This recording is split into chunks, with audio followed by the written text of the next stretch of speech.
নমস্কাৰ সম্ভাষী ৰাইজ, আপোনালোক আশা কৰিছোঁ সকলোৱে ভালে আছে। চ' 2 মাহমানৰ মূৰত আজি মই ইউটিউবলৈ আহিবলৈ পাই বহুত সুখী। এতিয়া আপোনাৰ বিহুৰ সময়, সকলোকে বিহুৰ শুভেচ্ছা জনালোঁ, ৰঙালী বিহুৰ শুভেচ্ছা। বিহু হৈছে আমাৰ অসমীয়াৰ জাতীয় উৎসৱ, সেইটো সকলোৱে জানে যে আমাৰ বিহু তিনিটা। বহাগ বিহু মানে হৈছে ৰঙালী বিহু, কাতি বিহু মানে হৈছে কঙালী বিহু, আৰু এটা হৈছে আপোনাৰ মাঘ বিহু। মাঘ বিহু হৈছে ভোগালী বিহু। চ' এতিয়া আমাৰ চ'তৰ শেষত কি আহি আছে? ৰঙালী বিহু আহি আছে।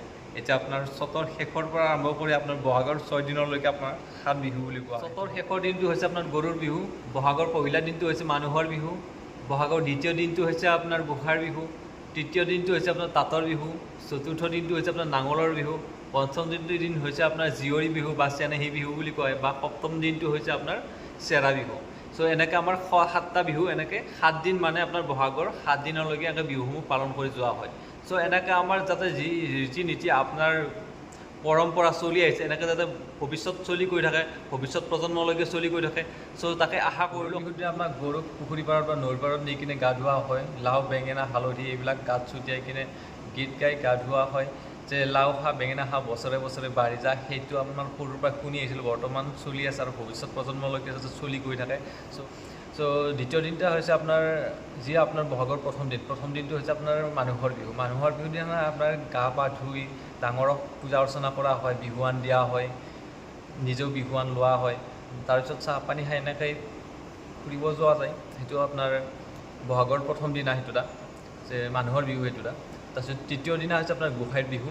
গোঁসাইৰ বিহুৰ দিনা আপোনাৰ ৰাতিপুৱাই উঠি গা পা ধুই গোঁসাই পূজা অৰ্চনা কৰা হয়। তাৰপিছত চতুৰ্থ দিনা হৈছে আপোনাৰ তাঁতৰ বিহু। তাঁতৰ বিহু আপোনাৰ শিপিনীবিলাকে তাত পূজা কৰে, তাঁতশালখন আগভাগ হিচাপে লৈ কিনে তাঁতশালৰ পূজা অৰ্চনা কৰা হয়।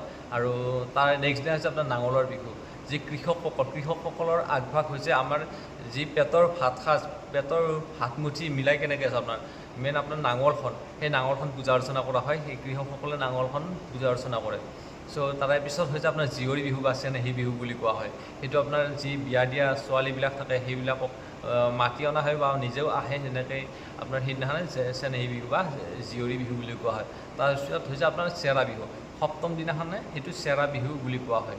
চ' এনেকৈ আমাৰ বিহুৰ ৰীতি নীতিসমূহ চলি আছে আৰু ভৱিষ্যত প্ৰজন্মলৈকে যাতে চলি গৈ থাকে।